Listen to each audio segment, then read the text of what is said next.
Bismillahirrahmanirrahim. Assalamualaikum warahmatullahi wabarakatuh.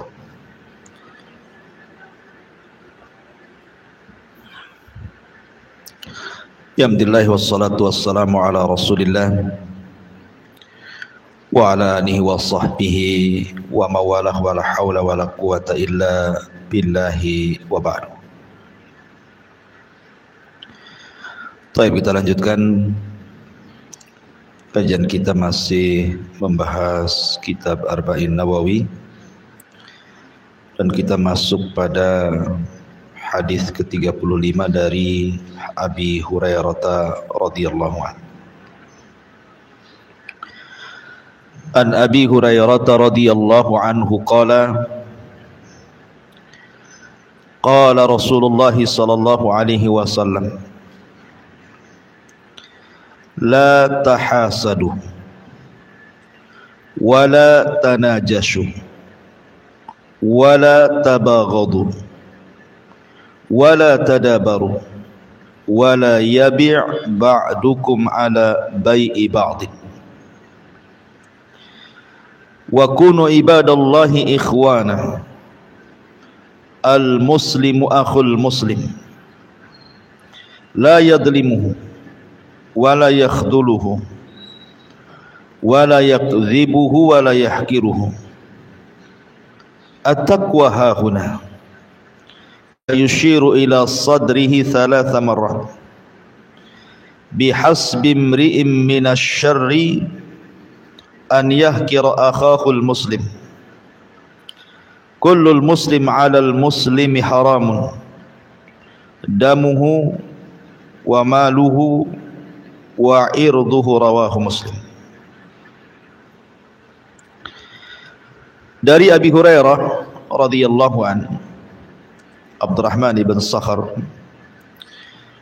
dia berkata, bersabda Nabi sallallahu alaihi wasallam, janganlah kalian saling hasad dan janganlah kalian saling menipu untuk meraih keuntungan.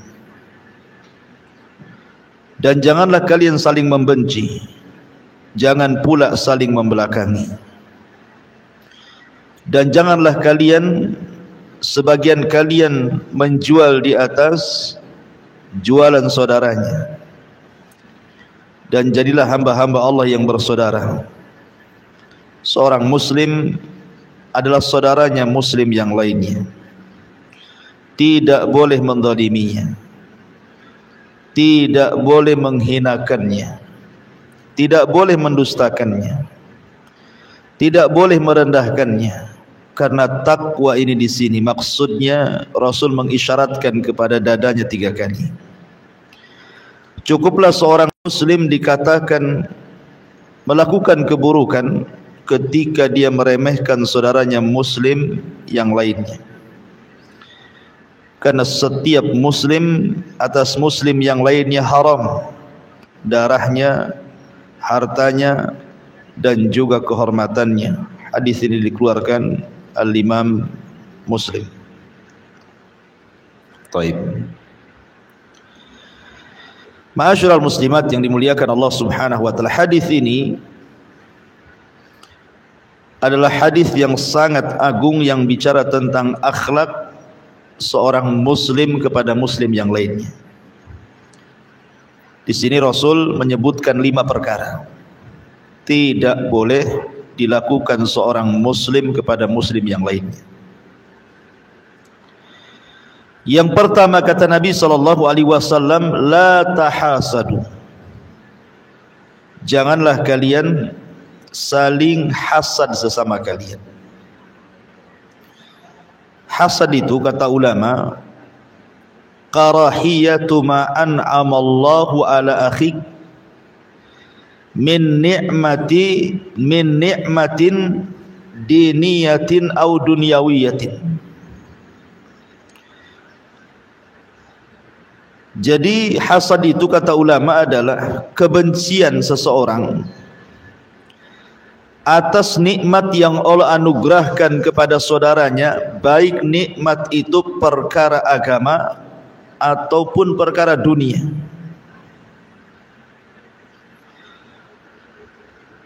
Artinya, kalau seseorang benci dengan orang lain karena orang lain itu dilebihkan agamanya atau dilebihkan dunianya, kemudian dia menghendaki kenikmatan itu hilang dari saudaranya, atau bukan hanya sekedar hilang tapi berpindah kepadanya, maka itulah disebut hasad. Contoh, kalau seandainya saudara kita ini mungkin dia hafal Quran, kita tidak suka kalau dia hafal Quran,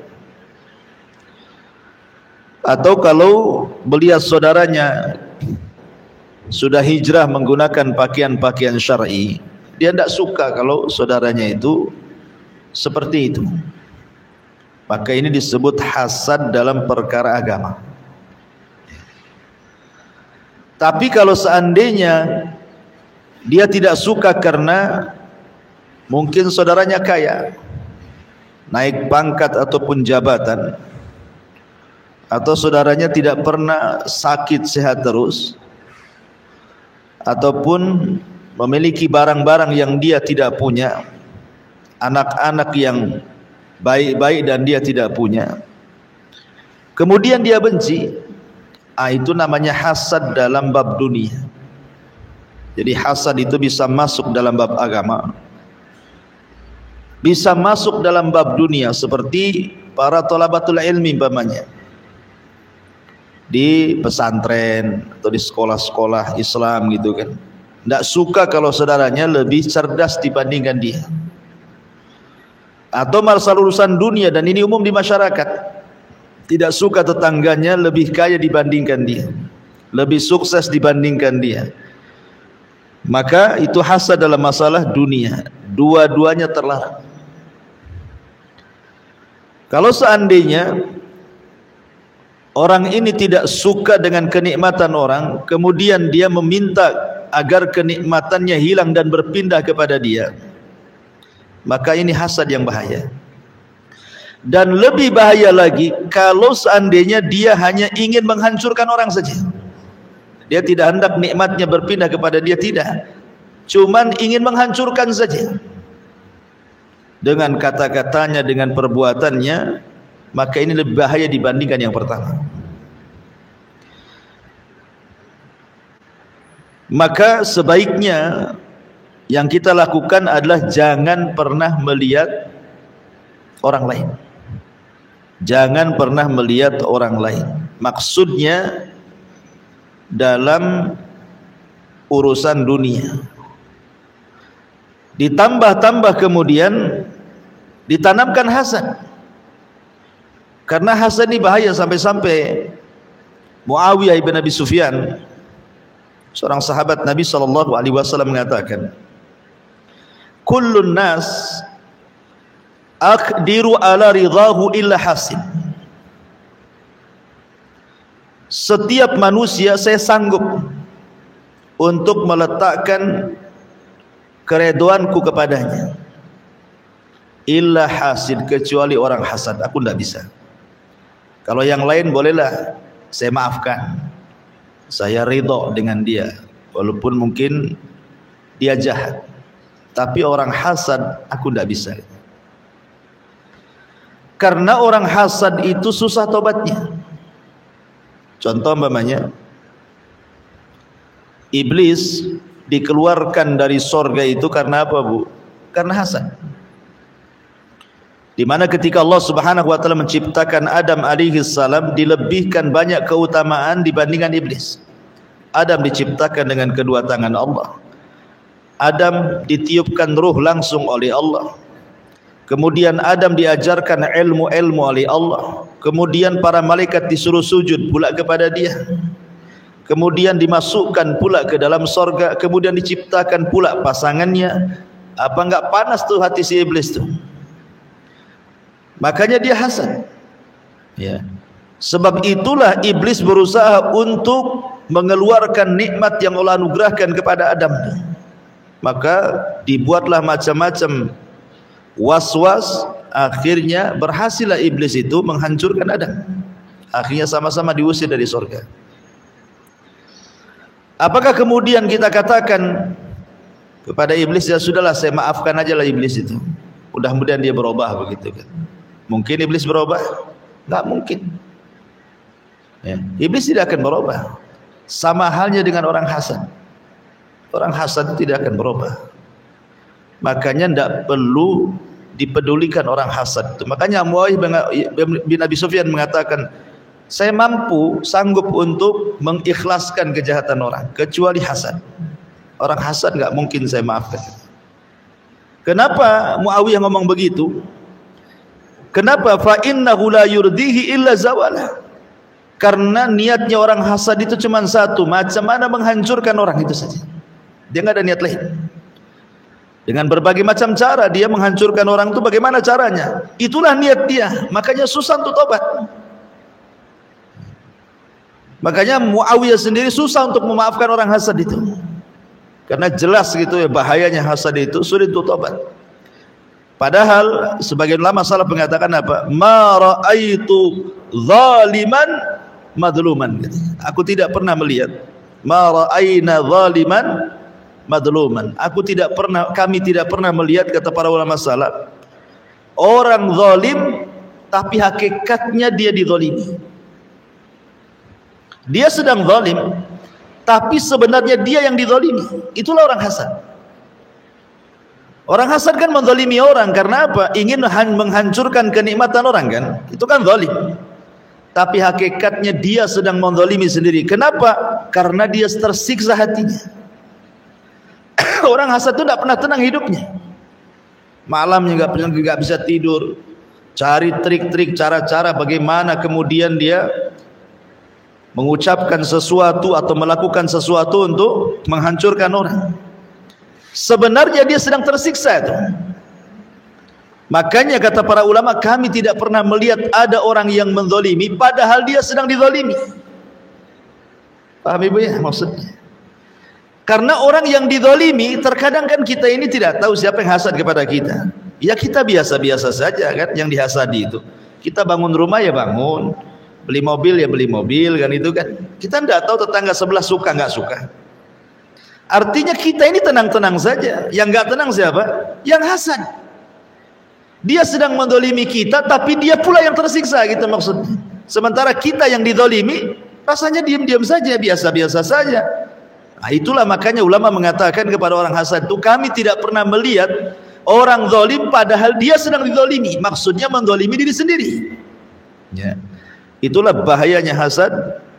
Makanya Nabi SAW sangat mewanti-wanti soal hasad ini. Nanti kita jabarkan, kita akan jelaskan dulu secara makna global dulu. Kemudian yang kedua, wala tanajashu. Janganlah kalian saling tanajus. Apa sih tanajus itu? At-tanajus adalah an yazida fi silah, ay fi thamaniha, fil munadati wa huwa la yuridu shira'aha wa innama yuridu naf'al ba'i awil idrari bil mushtari. Tanajus ini adalah seseorang menambah harga pada barang yang akan dijualnya, baik menguntungkan penjual atau menguntungkan pembeli dengan cara melakukan penipuan. Jadi ini tanajus ini lebih dalam bab jual beli, baik menguntungkan penjual, baik menguntungkan pembeli, tetapi keuntungannya diraih dengan cara menipu. Bahkan sebagian para ulama mengatakan orang yang melakukan tanajus itu ya'kulur riba wal khain. Dia sudah makan riba dan dia makan hasil khianat. Untuk lebih jelas saya contohkan.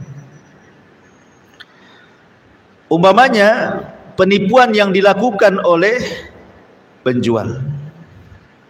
Sebelum dia menjual barang, dia kumpulkan dulu kawan-kawannya. Nanti kalau saya jual barang, pura-pura nawar.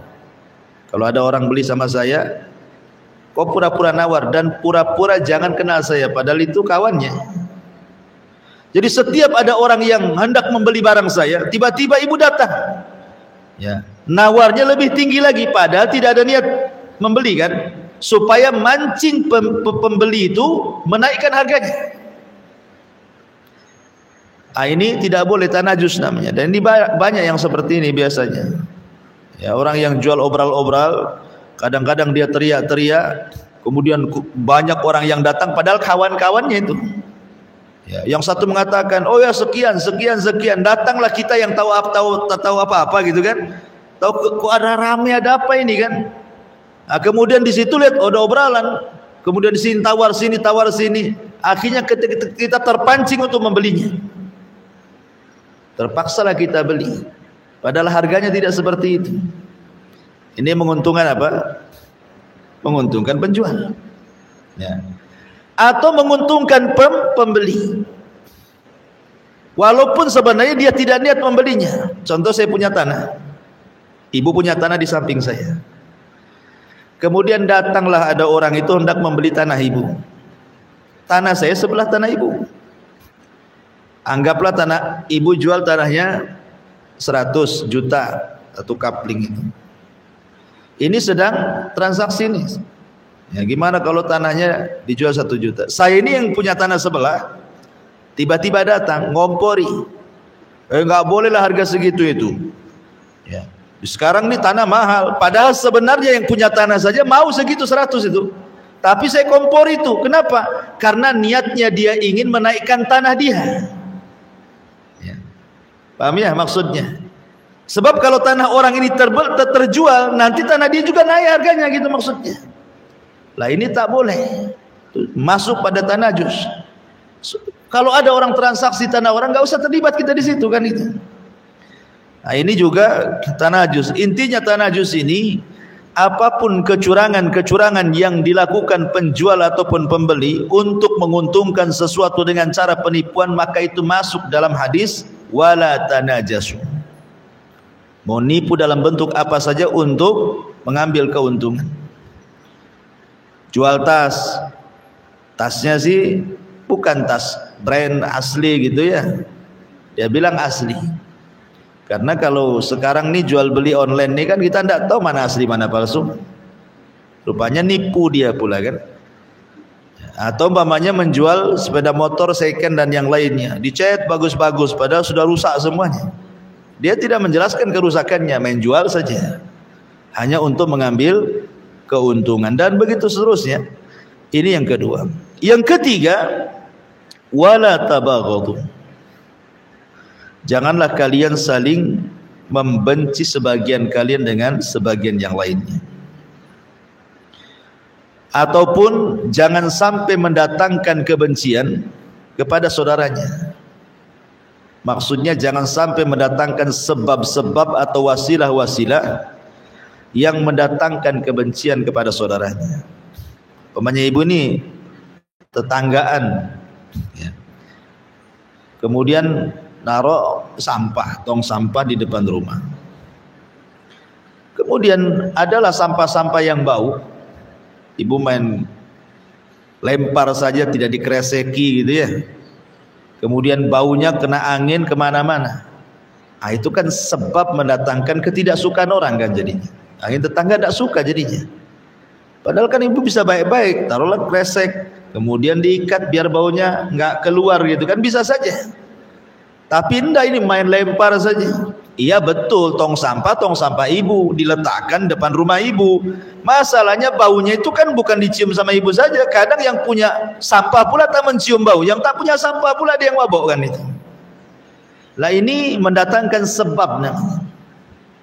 Atau langsung tidak ada sebab-sebab. Ya.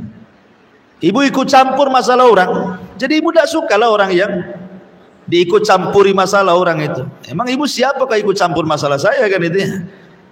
Jadi tidak boleh mendatangkan sebab-sebab wasilah ataupun secara langsung kemudian mendatangkan hal-hal yang orang tidak suka dengan kita. Itu disebut tabaghut. Dan ini paling banyak di masyarakat. Ya. Orang yang memancing-mancing ketidaksukaan orang. Makanya kenapa dalam Islam itu kita disuruh untuk saling mencintai. Karena ini lawan daripada saling membenci.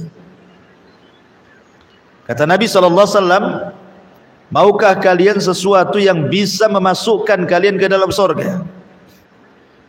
Kemudian Rasul mengatakan, afsus salam bainakum, sebarkan salam di antara kalian. Karena salam itu mendatangkan al-hub, perasaan cinta. Sementara lawan daripada cinta itu benci. Maka tidak boleh saling membenci. Ma'asyiral muslimat yang dimuliakan Allah Subhanahu wa taala, nanti kita akan jabarkan. Kita masuk pada poin yang keempat. Wala tadabaru, dan kalian jangan saling membelakangi, memberikan punggungnya. Dan ini biasa terjadi pada keluarga. Seperti memutus silaturahim. Ya. Namanya saudara benci dengan saudaranya, seseorang benci dengan pamannya, dengan bibinya, entah masalah apa, kita tidak tahu. Tapi ketika kemudian sudah tidak suka, saling membelakangi, tidak mau nelpon, ya kan, tidak mau nyapa, kadang-kadang diblokir nomornya, itu sama juga tadabur tuh. Intinya nggak mau ketemu sebenarnya tadabur itu, karena tidak suka gitu ya. Ataupun mungkin dalam dunia yang lebih lebar lah, contoh yang mudah lah, ibu lah. Mungkin ada sesama pengurus pengajian tidak suka. Akhirnya gara-gara tidak suka dengan satu orang, tak mau pula hadir di pengajian. Kenapa tidak hadir di pengajian Ustaz Abu Meroh? Saya tidak benci dengan Abu Meroh. Itu tuh ada si fulanah tuh di situ tuh. Ya, tidak suka saya nengoknya itu. Nengok dia mual aja katanya. Nah, itu kan. Nah, itu namanya tadabur tuh. Ya, dia tidak suka ketemu orang. Nah, ini bahaya juga. Kemudian juga karena tadabur ini sebenarnya sama dengan muadah, dia menanamkan permusuhan. Tadabur itu sama dengan menanamkan permusuhan. Kemudian yang nomor 5 yang terakhir, wala yabi ba'dukum ala bai'i ba'din. Janganlah kalian menjual di atas jualan orang lain. Maksudnya seseorang apabila sudah sempurna akad jual beli, umpamanya saya jual ke ibu handphone harganya 1,5 juta, murah harga itu, dan sudah akad malamnya, sudah janji mau 1,5, mau Pak Ustadz katanya, jangan lupa besok ya bawa barangnya, besok saya bawa uangnya, artinya kan sudah sepakat malamnya. Entah kenapa ada pula orang nawar, handphonenya bagus tuh, itu mahal di pasar itu. Iya saya sudah jual 1,5. Jual aja ke saya 2 juta. Saya mau tuh handphone kayak gitu tuh. Mikir dia, alamak semalam sudah janji 1,5 sama orang. Kan itu. Ini ada yang nawar 2 juta. Mikir dia caranya, akhirnya datang dia ke ibu, kayaknya enggak bisa Bu katanya. Ada yang nawar 2 juta katanya. Kita batalin aja lah. Itu tidak boleh.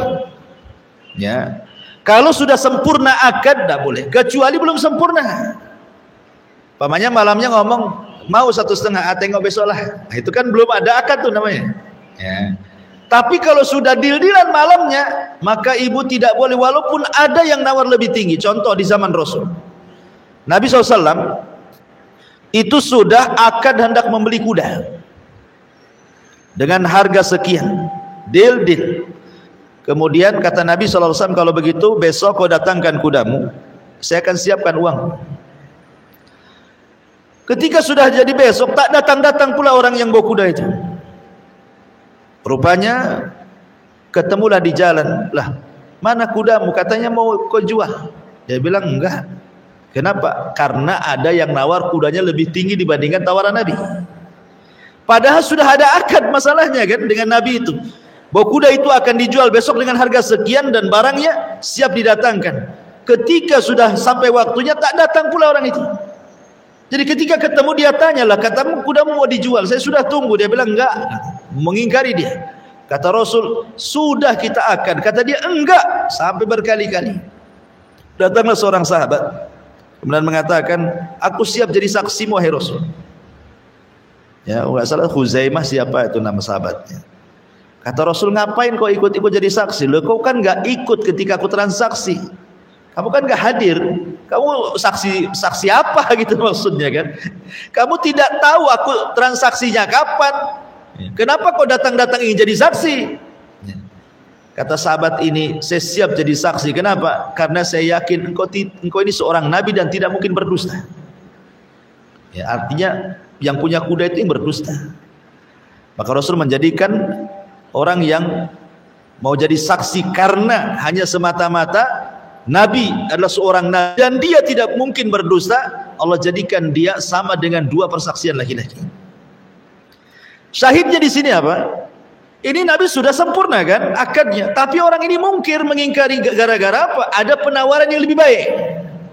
Maka ibu, walaupun jual beli yang remeh-remeh tetap tak boleh. Kalau sudah sempurna akad, maka tidak bisa dibatalkan. Ya, dibatalkan tidak bisa dibatalkan. Maksudnya tidak bisa dibatalkan kalau hanya karena ada penawaran orang. Ya. Tapi kalau dibatalkannya tidak dijual gitu ya, umpamanya ibu sudah akad malam itu mau jual rumah. Tapi pagi-paginya ibu temenung pula. Ini jual rumah, mau tinggal di mana? Nanti jadi gelandangan pula, tak ada rumah. Tak jadilah akhirnya kan. Kalau itu lain, itu membatalkan bukan karena orang lain ya. Ya. Memang akhirnya terpikir, jadi dia minta maaf lah ke kawannya itu, maaflah saya mikir-mikir nih kalau saya jual rumah masalah ini nanti. Itu lain, karena bukan karena ada penawaran orang, karena ada maslahat lain ya. Ini lain lagi hukumnya ya. Jadi hal-hal yang seperti ini, walaupun perkara-perkara remeh, tetap tidak boleh dilakukan seorang muslim. Kenapa? Di sini Allah Subhanahu wa Rasulullah SAW katakan, wa kunu ibadallah ikhwana. Karena kita ini hamba Allah, saling bersaudara. Karena 5 perkara ini penyebab retaknya persaudaraan. Hasad, kemudian tanajus, kemudian tabaghud, tadabur, dan juga bai' ba'dikum ala bai'i ba'din. Ini 5 perkara ini yang menghancurkan ukhuwah Islamiyah. Kemudian Nabi SAW menguatkan lagi di sini tentang pentingnya persaudaraan ini. Al muslimu akhul muslim. Ingat, seorang muslim itu saudaranya muslim yang lain. La yadlimuhu, tidak boleh menzalimi. Tidak boleh seorang muslim menzalimi orang lain. Sampai pun kezaliman dalam keluarga tidak boleh. Tidak boleh ibu zalim sama anak-anak. Dengan cara apa? Meletakkan sesuatu bukan pada tempatnya, atau memilah-milih anaknya dan menzalimi yang lainnya. Ya, karena di zaman Rasul ada yang seperti itu. Ada orang tua, anaknya banyak, tapi yang disenangi itu mungkin satu orang saja, karena mungkin dia cerdas, dia soleha, dia soleh apa gitu kan. Akhirnya asik dia saja yang dikasih hadiah, yang lain pula tidak. Mungkin niatnya baik, mengasih pelajaran anak-anak yang lain supaya niru yang dapat hadiah itu supaya baik gitu kan. Tapi ini tidak adil. Makanya dilaporkan kepada Nabi SAW. Kemudian kata Rasul, i'dilu fi auladikum. Berbuatlah adil pada anak-anak kalian. Artinya sampai kepada masalah orang tua kepada anak, ya kan? Itu saja diatur, apalagi kalau dia seorang pemimpin, pemimpin sebuah negara. Maka keadilan itu diperlukan. Ya. Makanya kenapa Syekhul Islam Ibnu Taimiyah mengatakan Allah akan menolong sebuah negara yang pemimpinnya adil walaupun negara itu kafir, dan Allah tidak akan menolong sebuah negara yang pemimpinnya zalim walaupun negara itu Islam. Sampai Ibnu Taimiyah mengatakan seperti itu. Makanya Nabi SAW dia berbuat adil. Dia kalau melihat pemimpin yang adil walaupun orang kafir tetap dipuji oleh Nabi. Contoh umpamanya ketika Rasul mengizinkan hijrah para sahabat ke mana? Ke Ethiopia. Kata Nabi SAW, hijrahlah kalian ke Ethiopia, karena di sana ada seorang raja adil, tidak pernah zalim sama rakyatnya. Ya. Nabi SAW mengatakan di sana ada seorang raja adil, walaupun itu raja Ethiopia itu Nasrani. Ya. Raja Ethiopia itu Nasrani, Ashama ibn Abjur atau dikenal dengan Najasyi. Itu Nasrani. Tapi karena dia adil, tetap Rasul mengatakan dia adil. Itulah keadilan Nabi SAW. Jadi dalam Islam itu sangat dihajatkan keadilan dan sangat dibenci kezaliman. Sampai-sampai Nabi SAW mengatakan kepada Mu'adz saat diutus ke Yaman apa? Fattaqi da'watal madlum. Hati-hati doa orang yang kezalimi. Kan itu ya. Kenapa? Karena doa dia dengan Allah itu tidak ada penghalang. Sampai-sampai Imam Dzul Qayyim mengatakan, walaupun yang dizalimi itu orang kafir, maka Allah akan bersama orang kafir itu. Bukan karena kekafirannya, tapi karena dia di samping orang yang dizalimi. Allah tidak suka dengan kezaliman. Ya, makanya di sini seorang muslim mengatakan dengan muslim yang la yadzlimu, tidak boleh saling menzalimi. Wala yakhdhuluhu, tidak boleh juga kemudian merendahkannya. Yakhdul itu artinya kita tidak mau menolong saudara kita yang muslim. Sudah tahu nih orang saudara kita ini lagi susah dan kita bisa membantunya, dibiarin aja. Itu sama dengan merendahkan dia. Ya. Minimalnya kalau tidak bisa menolong secara materi, doalah. Kasih doa yang baik kan. Kalau memang kita tidak bisa bantu dia, masa doa saja tidak bisa? Doakan nggak bayar gitu ya. Hanya mendoakan saja, doa aja nggak mau, itu bakhil nih. Itu sama dengan merendahkan, tidak boleh. Kemudian wala yakdzibuhu, tidak boleh kemudian memberikan kabar dusta. Maksudnya yakdzibuhu itu tidak boleh menyampaikan kabar dusta kepadanya, atau dalam riwayat yukadzibuhu, mendustainya. Jadi ibu bercerita, kabar itu kabar hoax, ceritakan pula sama kawannya, tahu hoax itu kan. Nah, kemudian wala yahqiruhu, ini yang paling bahaya. Jangan pernah meremehkan orang, karena meremehkan itu adalah alamatul kibri, tanda dari sombongnya orang. Ingat ketika Rasul bersabda tentang al-kibru, kata Nabi SAW, al-kibru batarul haqqi wa ghamdun nas. Sombong itu menolak kebenaran dan menganggap orang lain rendah. Dan Nabi SAW bersabda, al-kibriya'u ridai, sombong itu adalah pakaian. Faman naza'ani wahida minhuma qadaftuhu finnar. Kata Nabi SAW, barang siapa yang berusaha menyamaiku dalam hal ini, maka aku akan lempar orang itu ke neraka. Jadi sombong itu sifat Allah, jangan ada pada sifat manusia. Tidak boleh merendahkan orang itu. Makanya Rasul mengancam, la yadkhulul jannah man kana fi qalbihi mithqalu dzarratin min kibrin. Tidak akan masuk surga seseorang yang dalam hatinya penuh dengan kesombongan. Kemudian Nabi SAW menjelaskan kenapa kita tidak boleh sombong. Karena at-taqwa hahuna, takwa itu di sini, kata Rasul. Kenapa Rasul mengatakan setelah melarang tidak boleh sombong, kemudian Rasul mengatakan takwa di sini? Orang sombong itu, Bu, merasa dia lebih tinggi dibandingkan orang. Ya, orang sombong itu merasa lebih tinggi dia derajatnya dibandingkan orang lain. Sementara dalam Islam itu barometer orang itu di atas orang adalah dengan takwa. Inna akramakum indallahi atqakum. Orang yang paling mulia di antara kalian itu adalah orang yang paling takwa. Itulah caranya Islam mengunggulkan satu orang dengan yang lainnya. Ya. Jadi kemuliaan seseorang itu bukan karena dia kaya, bukan karena dia pemimpin, bukan karena dia pejabat, bukan karena dia ganteng, cantik dan yang lainnya, tidak. Ya, tapi kemuliaan di sisi Allah itu hanyalah takwa. Sementara orang yang sombong itu Orang yang sombong itu merasa bahwa hartanya lebih tinggi dibandingkan harta orang kan. Merasa jabatannya lebih tinggi dibandingkan jabatan orang, sehingga dia kemudian merendahkan yang miskin, merendahkan bawahannya, dan begitu seterusnya.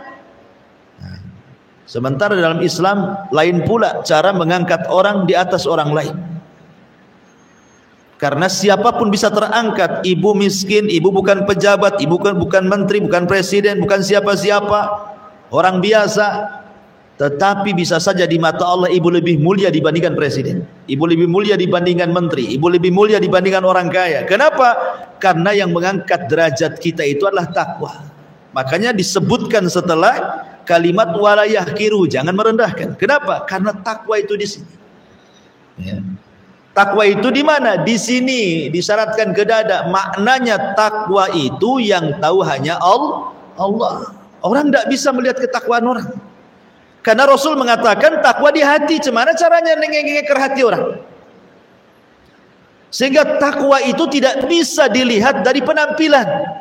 Nampak bercadar, cadarnya pula banana. Nampak pula bajunya bagus. Takwa nih tidak bisa juga. Nampak ini auratnya sana sini nggak jelas ini kan itu. Ya. Ini nggak takwa ini katanya. Kita tidak bisa menilai.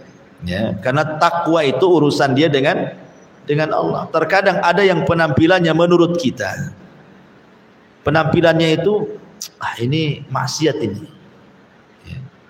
Kemudian satu sisi ibu melihat ini penampilannya bagus. Belum tentu yang bagus penampilannya lebih baik dibandingkan yang jelek penampilannya. Ada sebuah kaidah para ulama, as-sayyi'atu awrathat fi qalbihi khaufan ilallah afdal minal hasanati awrathat fi qalbihi ujban wa kibran. Kalau orang melakukan kejahatan, maksiat umpamanya, tetapi ketika dia melakukan maksiat itu terbayang dalam hatinya perasaan takut kepada Allah. Aku tak tahu zina itu haram. Jadi ketika melakukannya itu was-was karena takut kepada Allah gitu ya.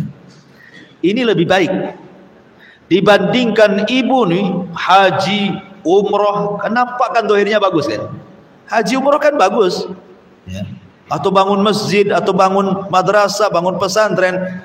Tetapi kebaikan yang ibu lakukan itu mewarisi dalam hatinya ujban wa kibran, melahirkan ujub, kebanggaan, dan kesombongan. Lebih baik mana gitu ya? Ini orang ini maksiat, tapi dalam hatinya penuh dengan rasa takut kepada Allah. Was-was kalau melakukan maksiat. Yang satu pula zahirnya melakukan ibadah, ketaatan, tapi untuk riya, sombong, ujub gitu maksudnya ya. Maka yang pertama jauh lebih baik dibandingkan yang kedua. Makanya jangan pernah melihat penampilan orang. Ya. Takwa itu dalam hati. Nah, itu maksudnya di situ. Ya. At-taqwa hahuna. Ya tentu jangan kemudian diambil kaedah, kemudian ya sudahlah saya copot jilbab, copot ini, copot ini, yang penting takut, bukan begitu. Ini kan bicara tentang makom perbandingan orang. Jangan mudah menilai orang itu dengan serampangan gitu maksudnya. Boleh jadi mungkin yang zahirnya tidak seperti ibu, jilbabnya masih jilbab layangan, kalau kena angin ya terbang-terbang pokoknya kan. Ya. Tapi boleh jadi dalam hati sebenarnya ingin hijrah. Ya, daripada ibu yang sudah bercadar udah mentang-mentang lebih suci dibandingkan orang, nah, itu bahaya. Ya. Ini jangan sampai tertanam seperti itu.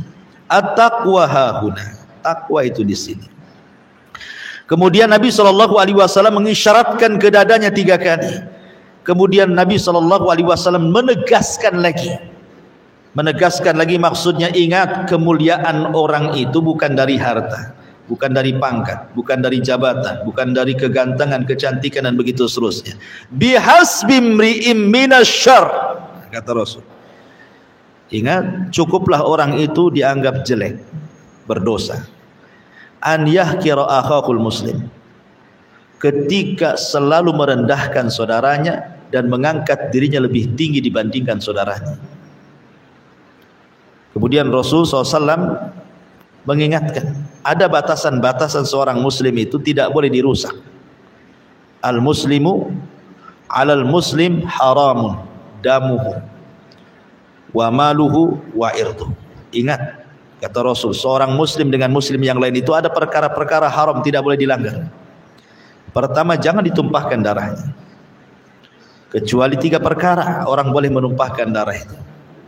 As-sayyibu zani, wan nafsu bin nafsi, wa tariku lidinihi, al-mufariqu lil jamaah, kata Rasul. Seorang pezinah dan dia sudah menikah, atau dia membunuh, kisos dibunuh, atau dia murtad dari Islam. Selain itu tidak boleh ditumpahkan darahnya, ya. Kemudian wa malu, hartanya tidak boleh kita ghasab, apalagi kita mencurinya atau mengambil haknya dengan cara zalim. Tidak boleh. Seperti yang terjadi di pengadilan-pengadilan itu. Terkadang ada orang yang berani membayar saksi palsu, nyogok hakim supaya menang di pengadilan. Akhirnya awalnya dia tidak punya harta, jadi punya harta karena ngambil harta orang. Di sisi lain yang punya harta artinya hilang harta karena diambil orang. Maka tidak boleh, ya. Kita ini hanya boleh mengambil harta orang kalau dikasih dengan cara kerelaan. Selain itu tidak boleh. Kemudian irdu, kehormatan itu tempat sesuatu atau seseorang itu dipuji dan dicela. Itu irdu itu artinya tempat di mana seseorang itu bisa dipuji, bisa dicela. Mungkin bahasa kitanya kehormatan. Maka tidak boleh seseorang kemudian merobek kehormatan orang lain. Tidak boleh. Dengan cara umpamanya menyingkap aibnya. Akhirnya yang tadinya orang tidak tahu jadi tahu. Yang tadinya orang memuji dia akhirnya mencela dia. Jadi irdu itu tempat orang memuji dan orang dicela. Tadinya orang ini tahunya dia orang baik-baik saja. Datang kawannya, rupanya itu kawan lamanya masa jahiliyah, cerita pula sama orang. Kok si Anu sekarang pakai cadar ya? Padahal dulu itu paling brengsek satu dunia. Nah, orang tidak tahu, tahu-tahu jadi tahu. Oh, mana tahu? Nah, tengok aja itu, suruh copot baju tato semua itu isinya tuh, umpamanya kan. Nah, ini tidak boleh seperti itu. Allah sudah tutup aibnya, tolong kita juga tutup aib saudaranya. Ya, jangan sampai kemudian merobek kehormatannya. Hadis ini dikeluarkan Imam Muslim. Taib. Sedikit yang ingin saya bahas adalah masalah hasad. Ya, di sini. Ma'asyiral muslimat yang dimuliakan Allah Subhanahu wa taala. Bicara sedikit soal hasad. Hasad ini sebenarnya muncul karena seseorang itu tidak memiliki apa yang kita miliki. Kenapa ibu dihasadi orang? Kenapa ibu dihasadi orang? Karena ibu punya sesuatu yang orang itu tidak punya sama ibu. Kalau seandainya ada orang yang membenci kita karena ilmunya, hakikatnya dia tidak punya ilmu, makanya mencela ilmu orang. Kalau dia mencela harta ibu, hakikatnya dia tidak punya harta yang ibu punya. Kalau dia mencela ibu soal kehormatannya, hakikatnya dia yang tidak punya kehormatan, makanya dia hasad karena dia tidak punya apa yang orang lain punya. Kalau seandainya dia punya apa yang orang lain punya, mungkin tidak akan hasad. Tapi karena dia tidak punya apa yang ibu punya, makanya dia hasad. Karena hasad itu jangan sampai ada orang melebihi dia. Nah, jadi tenang saja. Tetapi Bu, bagaimanapun karena hasad ini sangat bahaya. Sangat bahaya karena hasad itu kan muncul di mana saja. Ada hasadnya iblis yang sudah saya ceritakan. Ada hasadnya anaknya Adam, Qabil dan Habil, berakhir dengan pembunuhan kan. Kemudian ada hasadnya orang kafir kepada kaum muslimin, seperti orang-orang Yahudi Nasrani tidak suka dengan kita. Mereka hasad. Ya. Kemudian juga yang lebih bahaya adalah hasadnya sesama akron, sesama kawan. Dan biasanya hasad itu hanya berlaku di yang sama profesinya biasanya. Hasadnya ustadz dengan ustadz, tidak mungkin hasad ustadz dengan santri, nggak imbang lah kan itu. Hasadnya santri ya dengan santri lain. Ya. Hasadnya para pedagang ya dengan pedagang. Hasadnya orang instansi pemerintah ya dengan instansi yang sama gitu ya. Biasanya hasad itu nggak jauh-jauh dengan profesi dia, dan biasanya di samping kiri kanan kita. Nggak jauh-jauh dia. Nggak mungkin lah orang Amerika hasad sama ibu, kenal pun tidak kan itu. Yang biasanya orang hasad itu orang yang di sekeliling kita itu. Makanya karena kita tidak tahu di sekeliling kita itu mana satu yang hasad itu. Hasad itu kayak ibu nengok jin dengan nampak kan nggak nampak tuh. Kita tidak tahu ibu rumahnya di sini nih. Ya. Tetangga banyak kiri kanan depan belakang. Yang hasad sama ibu kan nggak tahu yang mana satu. Karena kita tidak tahu yang hasad itu yang mana satu, melawan musuh yang tidak tahu itu sulit dilawan bu. Cemana ibu mau melawan siapa? Nggak nampak orangnya. Kayak ibu mau kelahi sama jin, cemana caranya? Apa seperti orang uka-uka ambil botol, kemudian ditarik-tarik masukkan ke botol gitu? Mana ada nangkap jin dimasukkan ke botol? Sekali lubang pula botolnya keluar lagi dari lubangnya kan kita. Jadi karena kita tidak tahu menghadapi sesuatu yang gaib, makanya kenapa kita hanya bisa meminta pertolongan kepada Allah Azza wa Jalla. Dengan cara apa? Katakan dua lafaz yang diucapkan para ulama. Apa itu? Lafadznya? Siapa yang tahu? Masya Allahu la quwata illa billah. Ini satu. Yang kedua, Masya Allahu tabarakallah. Ya, ucapkan dua perkara ini. Apa bedanya Masya Allahu la quwata illa billah dengan Masya Allahu tabarakallah?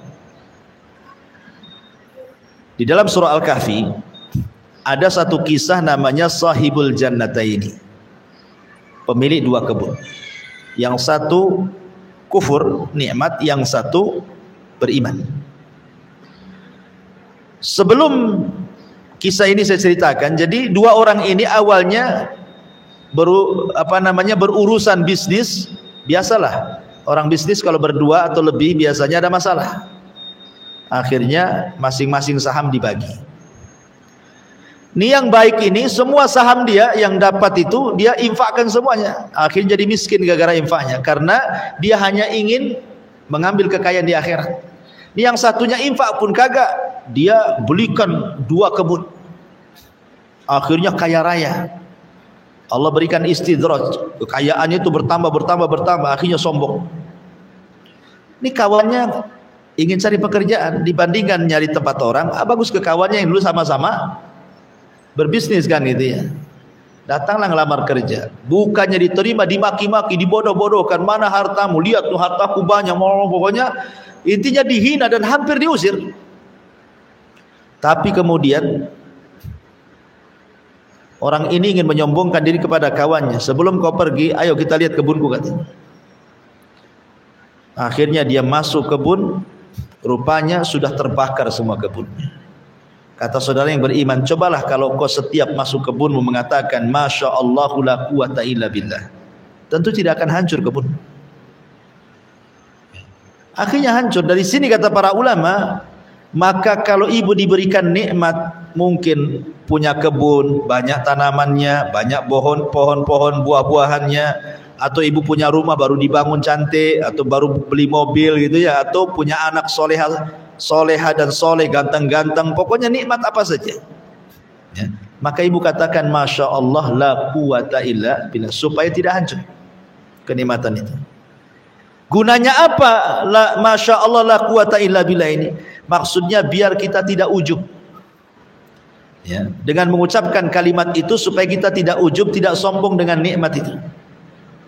Kenapa? Karena tidak ada daya dan kekuatan kecuali milik Allah. Saya kaya itu karena Allah yang kasih, bukan karena saya cerdas, karena saya kuat, bukan. Banyak orang kuat tidak kaya, banyak orang cerdas dia miskin ya.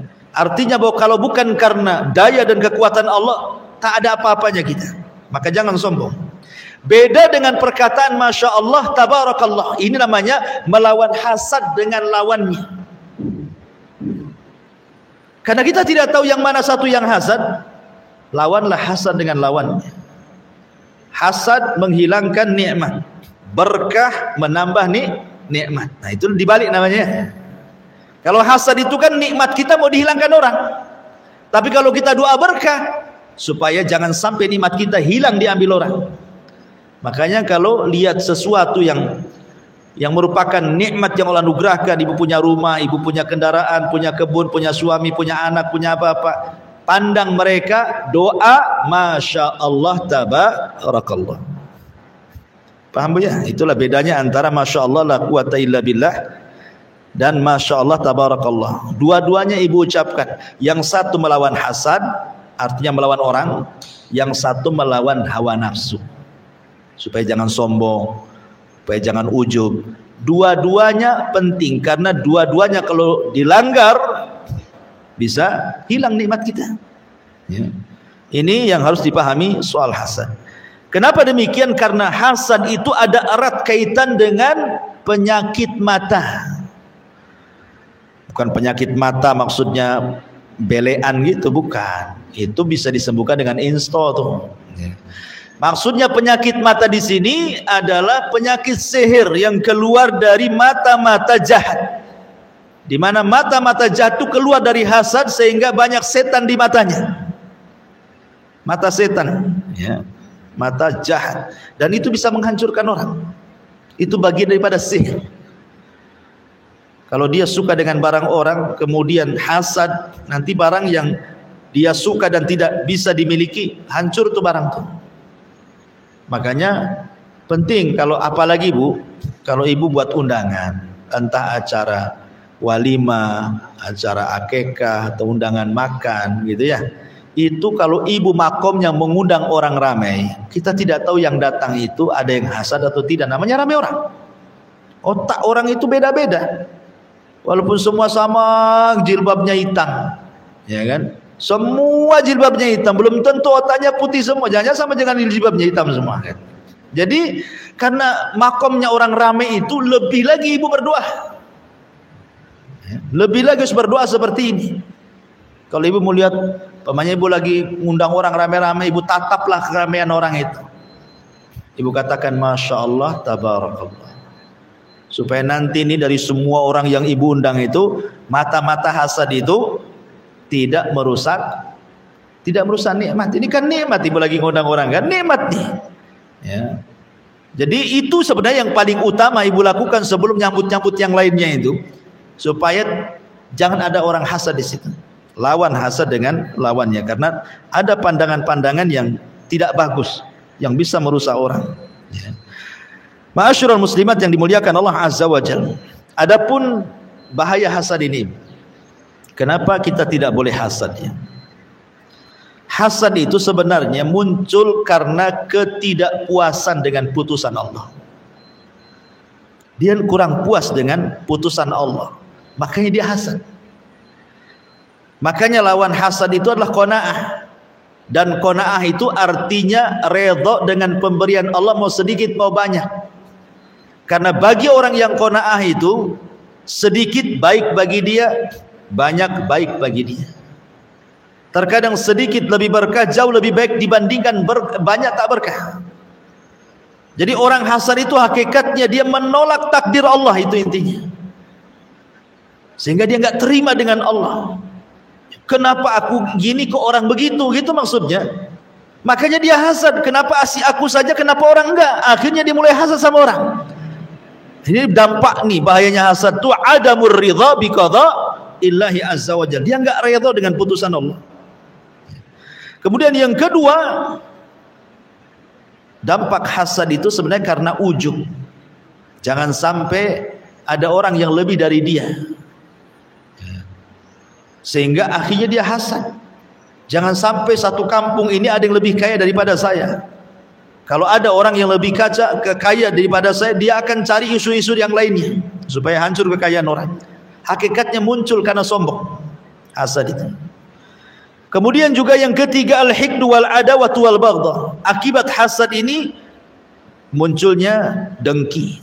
Dari dengki musuhan. Dari musuhan dendam kesumat. Ini enggak lepas nih orang hasad di tiga perkara ini. Awalnya dengki, kemudian musuhan, akhirnya dendam. Cemana caranya membalas dendam, begitu maksudnya ya. Ini juga termasuk tiga perkara kenapa hasad itu dilarang. Ma'asyiral muslimat yang dimuliakan Allah Subhanahu wa taala. Kemudian tentang obat orang hasad tadi saya sudah jelaskan, doa. Masya Allah, tabarakallah, atau Masya Allah, la quwata illa billah. Kemudian juga banyak-banyaklah bertakwa kepada Allah. Kemudian bersabarlah. Jangan pernah memandang orang dalam urusan dunia terlalu tinggi. Kecuali dalam urusan agama, enggak apa-apa. Tetapi bukan dalam rangka hasad, dalam rangka ghibtah. Begini maksudnya, umpamanya ibu memandang kawannya dia rajin sholat 5 waktunya, ya. Jangan kemudian ibu katakan, ah masih mending lah saya pun sholat, yang sebelah itu tak sholat katanya. Jadi kawannya sholat 5 waktu, dia mengatakan masih mending saya sholat walaupun 1 hari 1 kali. Yang si fulana ini tak pernah sholat sama sekali. Nggak bisa, ya. Dalam urusan agama harus tanafus. Tanafus itu artinya berlomba-lomba, lebih baik lagi di hadapan Allah. Tapi dalam urusan dunia, tanafus itu walaupun tidak ada hasad tetap tercela. Ya, artinya berlomba-lomba mengumpulkan harta walaupun tidak ada hasad, ya kan? Tapi berlomba-lomba saja, saya sana kaya, saya pun bisa kaya kok. Itu kan nggak ada hasad kan? Hanya ingin berlomba-lomba saja. Tetap tidak bisa, tidak elok lah, karena harta itu yang menjadikan orang biasanya melampaui batas. Tikorun. Ya. Apalagi tanafusnya kemudian ditambah-tambah dengan hasad, maka itu bahaya. Makanya kenapa Rasul buat kaidah itu, ungduru ila man huwa asfala minkum wala yangduru ila man huwa fawqakum. Kata Rasul, jangan lihatlah orang yang di bawah kalian, jangan melihat orang di atas kalian. Itu kaidah kan, kaidah dari Nabi. Ibu saja bu, kalau negak ke atas kan pegal juga leher itu lama-lama. Nah, tapi kalau nunduk ke bawah kan tidak terlalu pegal gitu ya. Artinya kalau kita ini nengok ke atas capek lama-lama kan. Dari situlah akhirnya tulul amal. Kapan aku seperti dia? Kapan? Tapi dia tak punya sayap mau terbang, akhirnya panjang kali angan-angannya. Panjang angan-angan jadi penyakit jadinya. Jadi ini juga kenapa kemudian kita harus sabar, tidak boleh memandang orang. Sudahlah urus diri sendiri saja, ngapain pula pandang-pandang orang. Kemudian juga obatnya adalah tawakal kepada Allah. Karena Allah yang mengatakan waman yatawakkal 'ala Allah fahuwa hasbuh. Bertakwalah, bertawakallah kepada Allah, maka Allah akan mencukupkan keinginan kita. Kemudian juga disebutkan di sini faragul qalbi minal ishtighal bihi wal fiqru fihi. Jangan hati ini disibukkan dengan memikirkan orang, tetapi pikirkanlah diri sendiri. Kemudian juga al-iqbalu 'ala Allah wal ikhlasu lahu. Ikhlaskan bahwa semua putusan Allah. Terkadang apa yang kita anggap jelek belum tentu jelek di hadapan Allah. Atau yang kita anggap baik belum tentu itu baik pula di hadapan Allah. Karena kan ada orang yang mengatakan kalau dia kaya akhirnya merasa Allah sayang dengan saya. Kenapa? Saya kaya terus. Ya, saya ini buka usaha bentang-bentang tikar, yang satu pula gulung-gulung tikar. Yang pemain seperti itu ya. Itu istidros, tidak bisa. Rizki masing-masing itu sudah Allah berikan. Si kaya ada rizkinya sendiri, si miskin pula ada rizkinya sendiri. Terkadang tidak mesti sama. Rizkinya itu tidak mesti sama. Mungkin si kaya memang diberikan rizki dari kekayaan, tapi si miskin diberikan rizki dari kesehatan, gitu maksudnya. Si kaya ini mampu beli semua makanan, tapi tidak ada yang dimakan. Balik lagi rebus telur, rebus bawang, rebus-rebusan semua yang dimakan. Gak enak dia makan. Si miskin semua dimakan. Undang aja ke undangan habis semua sama dia. Kaya dia, kaya kesehatan. Yang satu kaya harta tak pula punya kesehatan kan. Kadang Allah bagi-bagi rezeki itu dengan adil sebenarnya kalau dipikirkan itu. Tidak ada Allah zalimi. Karena Allah tahu kebutuhan kita dan Allah tahu maslahat kita. Di mana ada orang-orang itu kalau dimiskinkan makin kufur, makanya Allah tetap kayakan. Di mana ada orang-orang yang tetap Allah miskinkan, kalau dia kaya dia melampaui batas. Sengaja Allah miskinkan terus supaya dia bisa tawadu terus, beribadah terus. Nanti kalau dikayakan sibuk akhirnya lupa ngaji, gitu maksudnya. Bersyukur gitu maksudnya. Nah, di sini juga pentingnya seorang itu mengikhlaskan diri kepada Allah Subhanahu wa ta'ala dan begitu seterusnya. Kemudian juga poin yang kedua dalam hadis ini yang paling penting adalah al-ukhuwah Islamiyah. ukhuwah Islamiyah. Ukhuwah Islamiyah ini adalah wazimnya, Bu. Kalau orang ingin berusaha untuk bersaudara dengan muslim yang lainnya, karena ikatan Islam itu jauh lebih kuat dibandingkan ikatan nasab, Ibu ya. Ingat, ikatan iman itu jauh lebih kuat dibandingkan ikatan nasab. Lihat Muhajirin dan Ansar, itu kuatnya karena ikatan iman. Tapi ikatan nasab bisa pecah. Padahal satu darah tuh. Ya, satu darah, satu turunan, satu ibu, satu bapak, tapi bermusuhan. Tapi betapa banyak orang itu, pamannya ibu nih satu pengajian, ibu lebih sayang dengan kawan di samping pengajiannya dibandingkan saudaranya di rumah kan?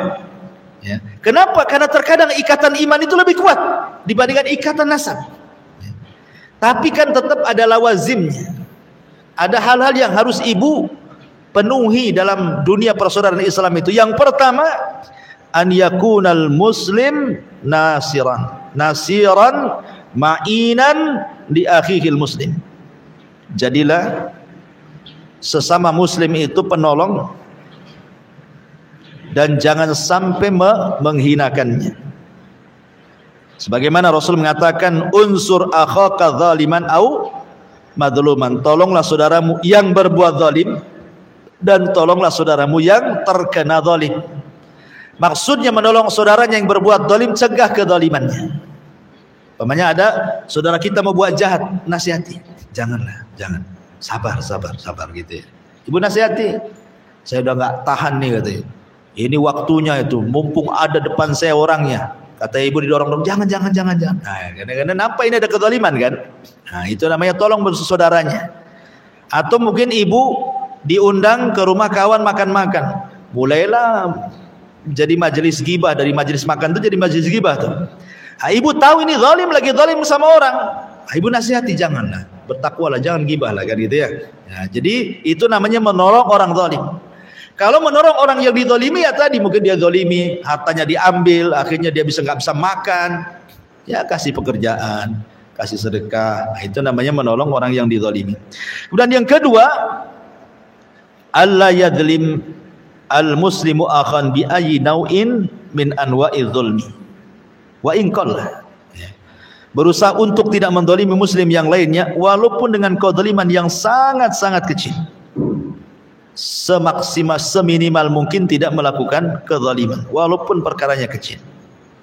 Walaupun ibu hanya, maaf pamannya, ibu naik mobil nih, naik mobil kan, kadang-kadang kan mungkinlah ibu ini entah ada kotoran di pipi, main ambil tisu dilap gitu kan, mentang-mentang di mobil kalau kaca lempar aja tuh keluar ya.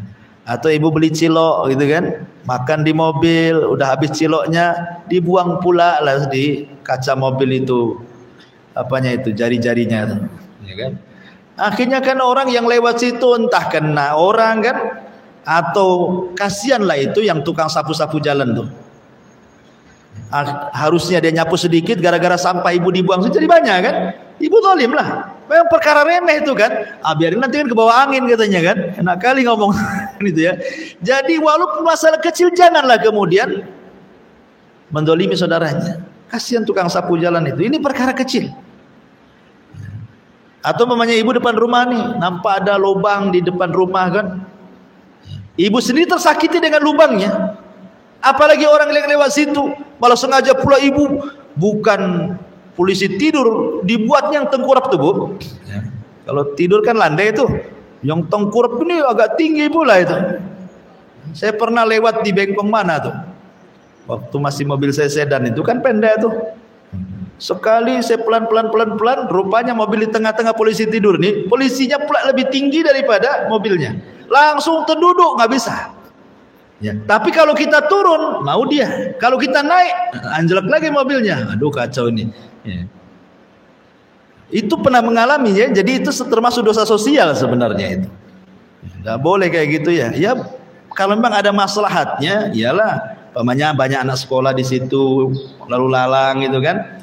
Tapi itu pun jangan terlalu tinggi-tinggi pula kan. Jadi jangan sampai kemudian seseorang mendatangkan kezaliman kepada orang lain. Kemudian yang ketiga, min lawazimil ukhuwah Islamiyah adalah an yarhama ba'duhum ba'dha, berusaha menyayangi yang satu dengan yang lainnya. Karena permisalan seorang muslim dalam hal kasih sayang itu, kata Rasul, mathalul jasadil wahid, seperti jasad yang satu, idza ishtaka minhu udhun tada'alahu sairul jasadi bis sahari wal humma, apabila sakit salah satu anggota badan maka akan sakit semua badannya dengan tidak bisa tidur dan demam. Dan Rasul mengatakan al muslim lil muslimi kal bunyan yashuddu ba'duhu ba'dha, seorang muslim dengan muslim yang lain seperti bangunan, mengokohkan satu dengan yang lain. Kemudian yang nomor 4, an-nushu, memberikan nasihat. Fadzakir in nafa'atiz dzikra, berilah nasihat, peringatan. Ya, jikalau peringatan itu bisa bermanfaat. Ya. Kemudian juga yang kelima, raddus salam, mengucapkan salam. Karena mengucapkan salam ini satu di antara 6 hak yang Nabi SAW katakan, ahaqqul muslim ala muslim sittun, seorang muslim dengan muslim yang lain itu harus memiliki 6 hak. Salah satunya adalah raddus salam, menjawab salam. Karena menjawab salam hukumnya wajib, kalau menyampaikan hukumnya sunnah saja. Tapi kalau ibu dengar saudaranya mengucapkan salam, ibu tidak mau jawab, berarti ibu ini ada masalah. Karena begini Bu, salam itu bagian daripada yang menimbulkan rasa sayang. Berarti kalau tidak mau jawab salam, seolah-olah ibu punya kedengkian dengan orang yang mengucapkan salam. Di zaman Utsman bin Affan, Umar bin Khattab radhiyallahu anhu, Utsman ini pernah duduk di masjid, datang Sa'ad bin Abi Waqqas, mengucapkan salam gak dijawab sama Utsman. Marah Sa'ad ini, dikiranya Utsman benci dengan dia kan. Assalamualaikum ya Utsman, gak dijawab. Assalamualaikum ya Utsman, gak dijawab. 3 kali. Marah Sa'ad ini, melapor sama Umar, karena ketika itu pemimpinnya Umar. Ya Amirul Mukminin, aku lo ketemu dengan Utsman, salam 3 kali tak dijawab. Ada apa dia dengan saya kan? Begitulah sahabat, kalau ada kawan yang tidak jawab salam, jangan-jangan dia tidak suka dengan dia. Apa salah dia gitu maksudnya? Dia akan cari-cari masalahnya. Kenapa dia tidak suka dengan saya? Akhirnya dipanggillah Utsman sama Umar itu. Ada apa? Saudara mengucapkan salam kau tak jawab. Kata Utsman, aku tidak dengar gitu. Kemudian kata Sa'ad, aku mengucapkan salam. Kata Utsman, aku enggak dengar. Loh, aku loh keras-keras mengucap salam. Memang aku enggak dengar. Loh, apa itu dipaksa-paksa. Ya. Akhirnya kemudian kata Umar, sini Utsman. Ya. Kata Umar, kenapa kau tak mau jawab salam? Kata Utsman, saya enggak dengar. Lihat, saat sudah bersumpah dia menjawab salam. Artinya kalau sudah sumpah kan harus diterima. Kata Utsman, minta uzur. Oh boleh jadi, saya waktu tadi melamun di masjid itu. Kenapa kau melamun? Dulu waktu aku duduk bersama Rasul, Rasul itu ngomong, da'watun Nabi, ada doa yang diucapkan Nabi, kalau diselipkan pada doa kalian mustajab. Tiba-tiba datang orang Badui, datang ngajak ngobrol dengan Nabi. Akhirnya Nabi lupa nyampaikan doanya. Ketika orang Badui pergi, Nabi pula pergi, gitu ceritanya. Itu doanya apa? Tidak sempat aku tanyakan. Makanya aku terpikir terus dengan hadis itu. Sa'ad bin Abi Waqqas mengatakan, aku tahu. Kenapa kamu tahu? Karena ketika itu aku juga di situ. Dan ketika Rasul disibukkan dengan orang Badui itu sehingga lupa menyampaikan doa, aku ikuti di belakangnya sampai masuk rumah. Aku takut dengan Nabi, memanggil ya Rasulullah, ya Nabi Allah, sampai memanggil aja takut Sa'ad bin Abi Waqqas. Akhirnya dengan cara apa? Dengan cara menghentakkan kakinya di kayu. Kan ada suara kan, duk duk gitu ya. Nabi perasan di dalam rumah, keluar, ada apa kau Sa'ad? Mau manggil Nabi segan gitu ya. Kalau ibunda teriak-teriak, ya kan, kalau manggil orang itu, padahal ada belnya, teriak-teriak, ditengok-tengok pula rumahnya. Akhirnya Rasul keluar, ada apa wahai Sa'ad? Kata Sa'ad, ya Rasul, tadi kau mengatakan doa seorang Nabi kalau diselipkan dalam doa kita mustajab. Maksudnya doa apa? Ya, maka Rasul mengatakan da'watu dhinnun, doanya Nabi Yunus, di mana seseorang berdoa dengan doa Nabi Yunus maka mustajab doanya. La ilaha illa anta subhanaka inni kuntu minadh dhalimin. Lihat. Utsman dia sudah minta uzur dengan menceritakan riwayat Rasul dan dia waktu itu tidak tahu doanya. Setelah minta uzur, kalau saudaranya sudah ngasih uzur, Jangan kemudian ada kedengkian lagi. Makanya saat disambut, aku tahu, dikasih tahu. Kalau saat ini tidak ngasih uzur, tentu tidak akan dikasih tahu kan? Ngapain saja? Dia aja salam aja tak jawab, aku pula mau ngasih tahu hadis itu, enak saja kan begitu ya? Tapi tidak. Ketika saudaranya sudah ngasih uzur dan masuk di akal uzurnya, baik lagi, bahkan dikasih faedah lagi. Nah, itulah para sahabat gitu maksudnya. Jadi inilah yang luar biasa yang dilakukan para sahabat Nabi Sallallahu Alaihi Wasallam, dan banyak lagi. Intinya hadis ini bercerita tentang 5 perkara yang tidak boleh dilakukan seorang muslim, dan hadis ini penekanan tentang pentingnya ukhuwah Islamiyah. Baik, sampai di sini kita buat tanya jawab, silakan.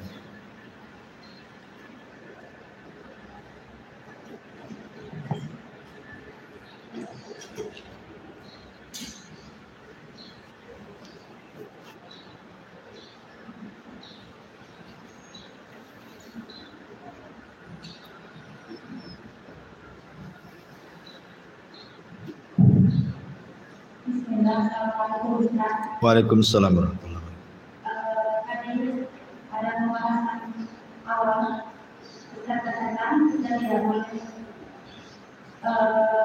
memblokir WA yang kita tidak suka dengan seorang.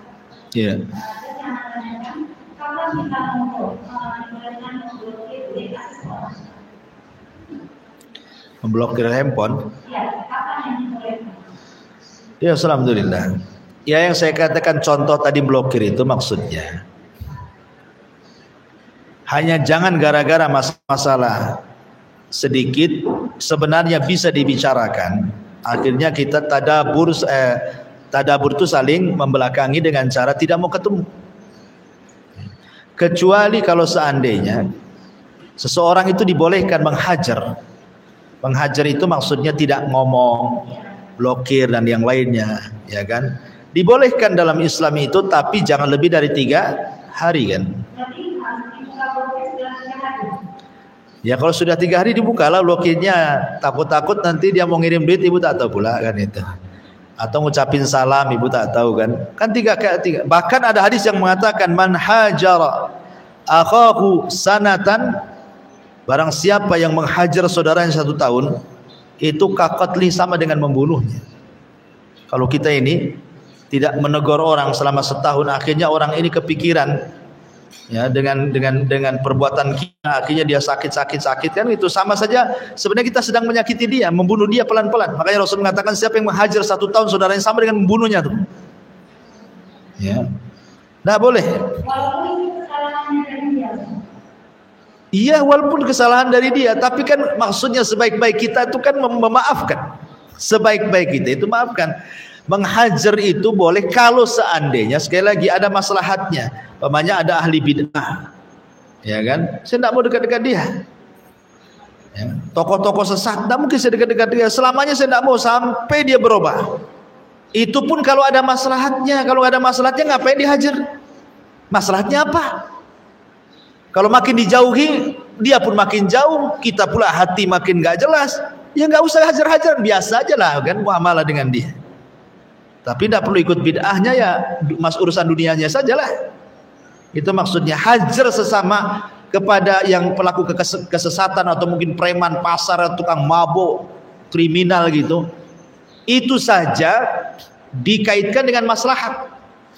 Kalau ada maslahatnya dihajar sama kita, tapi kalau nggak ada maslahat ngapain dihajar? Apalagi yang di luar itu gitu maksudnya kan. Lihat ada maslahatnya enggak. Ibu ini pamannya ingin ngasih pelajaran saja sama saudaranya. Saya blokir lah. Kasih pelajaran. Ya, umpamanya. Tapi tak sadar-sadar saudaranya, tak minta maaf pun, tak apa. Jadi apa maksudnya ibu? Ya sudahlah, dibuka lagi blokirannya, tapi nggak perlu dipedulikan kan itu. Ya, gitu maksudnya.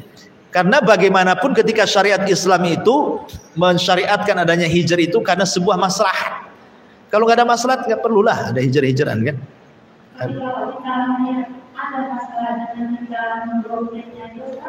Iya, boleh kalau ada maslahatnya, tapi kan ada ukuran waktu tadi 3 hari. Atau memang 3 hari itu mau nambah ya nggak apa-apa gitu ya, nambah karena melihat ada maslahat yang lebih baik bapaknya. Namanya maslahat rajihah, umpamanya kan jelas maslahatnya, saya tambah lagi 3 hari. Tapi kalau di ibu udah tambah 3 hari, tambah lagi 3 hari, tambah lagi 3 hari, tak berubah-berubah, ngapain? Gak usah dihajar lagi. Kalau umpamanya nggak ada maslahatnya, biarkan saja gitu maksudnya. Yang kedua sekalian, Iya. ini kejadiannya baru ya Ustaz. Jika seseorang membawa berita kepada kita Ustaz dan menyampaikan kepada kita bahwa dia mengatakan begini Ustaz, kamu itu jangan terlalu sok, jangan terlalu senang. Apa kamu tidak tahu di sekeliling kamu itu sesungguhnya banyak orang yang membenci, banyak orang yang tidak suka, banyak orang yang sulit anak-anak jabatan demikian ya Ustaz. Kamu aja yang tutup mata dengan keadaan seperti ini. Terus saya sampaikan, apa anak itu tidak pernah melihat orang julid, orang gak suka, karena tidak pernah menginfokan siapa di sekeliling kita. Karena niat kita itu untuk ilmu, belajar dan menyampaikan apa yang kita tahu. Terus kan, alhamdulillah kalau tahu doa kita sampaikan yang dua dari dan doa itu kita tidak dibaca Ustaz. Cuma kita ucapkan kepada orang yang disampaikan. Sesungguhnya aku tidak pernah merasa digigit, dihasati di hati kita karena tidak merasa pernah menyakiti orang itu rasa kita tadi. Karena kita tahu ada orang yang bersama kita Ustaz.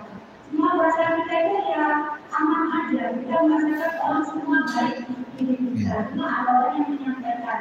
Apa sikap kita itu ngomong? Orang hasad itu zahirnya baik, Bu. Nggak ada orang hasad zahirnya jelek, nggak ada. Iblis itu hasad sama Adam, tapi dia baik sama Adam. Sini loh Adam. Dia bersumpah pula, wa qasamahuma inni lakuma laminan nasihin. Datang iblis kepada Adam, pura-pura jadi penasihat, baik tidak? Baik. Bersumpah lagi, wallahi gitu. Ingat waktu itu Adam belum pernah mendengar sumpah untuk sebuah kedustaan di alam para malaikat. Ya ketika iblis bersumpah, dia memandang sumpahnya, bukan melihat perkataan iblisnya lah. Akhirnya percaya saja lah. Makanya kalau ada orang hasad datang ngasih nasihat, jangan diterima nasihatnya. Ya didengar aja, nggak usah diterima. Karena orang hasad itu bukan nasihati, mau mencelakakan ibu. Sama dengan iblis nasihati Adam, mencelakakan Adam kan. Jadi kalau ada orang hasad ngasih nasihat, tidak perlu dituruti, dengar saja, tidak perlu dituruti, atau pergi saja. Karena dia bukan sedang menasihati, sedang merusak kita. Tapi orang yang hasad kepada kita ini bukan karena ibu tidak hasad sama orang, bukan karena kita tidak pernah hasad kemudian tidak ada orang hasad, nggak gitu ya. Hasad itu kadang-kadang tidak ada sebab. Kadang-kadang orang nggak kenal kita hasad sama dia, kenal pun tidak, dia baru pindah sama sini ke perumahan sini, baru pindah ya. Tahu-tahu kemudian dia bangun rumah, kaca cantik-cantik, kenal pun tidak, kita langsung sewot sama dia. Apalagi ibu ini sedang memperjuangkan agama, orang hasad lebih banyak lagi dibandingkan orang baik ya, karena setannya lebih banyak. Setan tidak suka orang yang memperjuangkan agama dibandingkan yang mengejar dunia ya. Maka perkataan itu ada benarnya, ada salahnya kan gitu ya. Kalau dia ngomong begitu ya tidak apa-apa gitu. Ibu sebenarnya tenang-tenang, nggak perlu bela diri sebenarnya kan. Karena percuma membela diri kepada orang yang membawa berita-berita hoax itu, udah percuma ya. Sebaiknya ya ibu ya mudah-mudahan yang tidak suka dengan saya mudah-mudahan dapat hidayah, gitu aja kan. Sebenarnya tidak usah terlalu serius ketika datang berita seperti itu, karena walaupun dia tidak memberikan berita, tetap ada orang itu yang tidak suka dengan kita. Mustahil ibu mencari kereduan satu komplek ini, nggak akan mungkin terjadi. Yang berbuat baik itu pasti ada orang hasad, apalagi buat jahat ya. Jadi berjalan dengan takdir Allah. Kalau memang ada orang hasad, ya memang sudah takdirnya. Nah, jadilah itu ladang pahala, selesai. Cuman tadi pembentengnya ya tadi banyak-banyak berdoa, masya Allah la quwata illa billah, masya Allah tabarak. Itu saja kita lakukan. Dan tidak perlu kita cari-cari siapa yang hasad.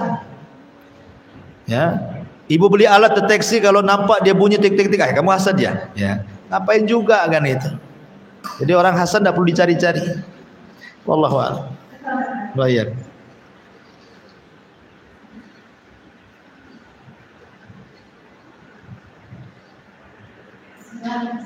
Iya. Apa mau bertanya tentang jual beli?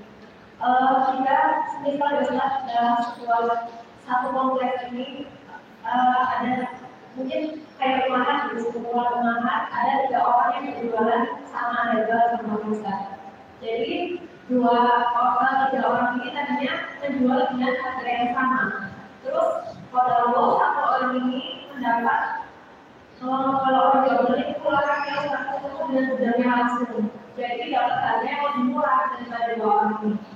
Jadi 3 orang ini paling murah ini simpulan dengan jualan yang sama barangnya.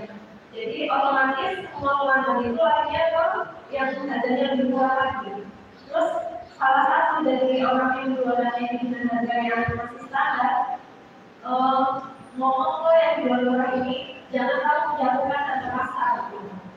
Jadi dagang yang dibuatkan atau yang standarnya langsung menjatuhkan harga pasar itu kan? Kembali ke niat, Bu. Kembali ke niat. Kalau jualannya memang ada niat menjatuhkan pasar, ya masuk pada hadis ini. Yang jualnya loh ya. Ya. Tapi kalau tidak ada niat, itu memang salah satu trik bisnis. Ya, biar cepat laris nggak apa-apa lah, untung sedikit tapi ada hasilnya tiap hari. Nggak ada niat menjatuhkan, nggak ada masalah. Apa masalahnya? Kecuali memang ibu seperti gaya-gaya para pembisnis sengaja ada yang rugi duluan. Saya itu punya cerita, ada kawan cerita itu. Jadi dia buka minimarket, sebenarnya rugi itu. Jadi setiap bulan itu kerugiannya itu bukan puluhan juta, ratusan juta. Bahkan dia sudah perkirakan sekian M itu dalam sekian tahun dia rugi. Tapi kerugiannya itu untuk menjatuhkan minimarket sekitar situ sebenarnya. Karena ketika kemudian para pelanggannya ke situ semua, akhirnya tidak ada lagi yang jual ke tempat orang lain gitu kan. Akhirnya dia pun lama-lama kolab kan, nggak buka lagi. Nah, ketika mamanya yang lain kolab, baru dia naikkan. Supaya untung rugi yang sudah hilang itu diambil lagi. Karena ada yang sistem bisnis seperti itu. Ini tidak boleh itu ada niat menjatuhkan. Ya, tapi kalau mamanya ibu nih hanya trik jualan saja, sebenarnya sih kalau saya jual untungnya 2.000 3.000 itu sebenarnya lumayan. Kalau tingkat keuntungan satu hari yang beli 100 orang 200 orang itu sebenarnya adalah masuk gitu ya. Baik dari modalnya atau keuntungannya, ya tidak apa-apa. Karena sebenarnya tidak menjatuhkan, cuma ibu dapat untung sedikit aja kan itu. Kan itu. Yang satunya pula rakus karena untungnya ingin banyak. Ya. Tapi kalau ibu pemain baru ya di situ ya harusnya kerjasama lah sesama pedagang-pedagang herbal atau sama pedagang-pedagang yang lainnya ya kan. Itu lebih baik lagi sebenarnya. Ya. Wallahu a'lam.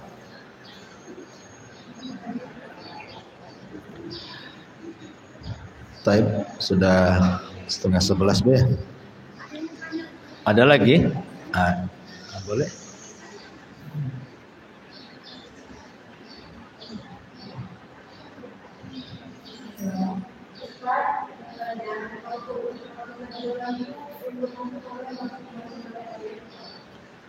Keuntungan maksimal dalam jual beli berapa gitu ya? Wallahu alam. Sebenarnya ulama tidak mentarget harus sekian tidak. Karena masalahnya kalau untung tinggi kan harga juga tinggi, yang beli juga mikir. Kan itu ya. Umpamanya ibu sama-sama jual handphone yang mereknya sama. Yang lain jual 1 juta, ibu 10 juta. Biar untungnya 9 juta. Kira-kira ada yang beli nggak gitu maksudnya? Ya mungkin kemungkinan 2 gitu ya. Yang beli itu gila gitu ya, atau mabok dia kan nggak tahu juga. Karena kalau terlalu tinggi kan logika pun nggak akan masuk kan.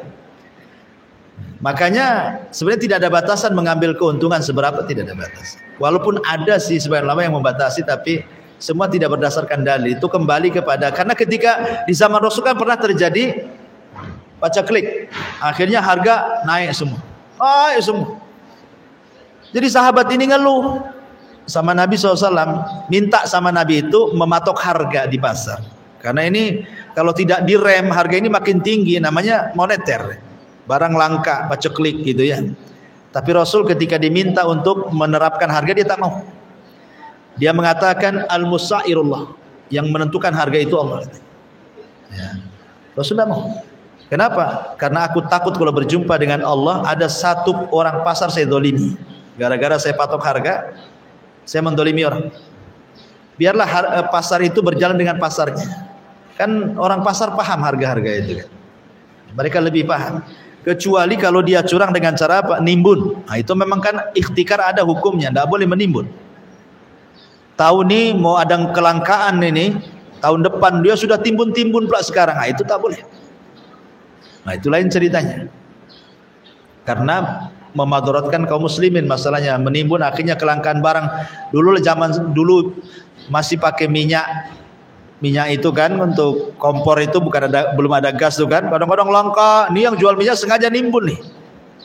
Ketika langka dinaikkan, atau mungkin gas itu. Nah, gas yang 5 kilo kan. Dia timbun banyak-banyak, nah, ketika kelangkaan dia jual. Nah, itu nyusahin orang namanya. Ya, jadi kalau ada niatnya seperti itu tak boleh. Wallahu a'lam. Ya, saya cukup ya. Subhanallah bihamdika, asyhadu an la ilaha illa anta astaghfiruka wa atubu ilaik.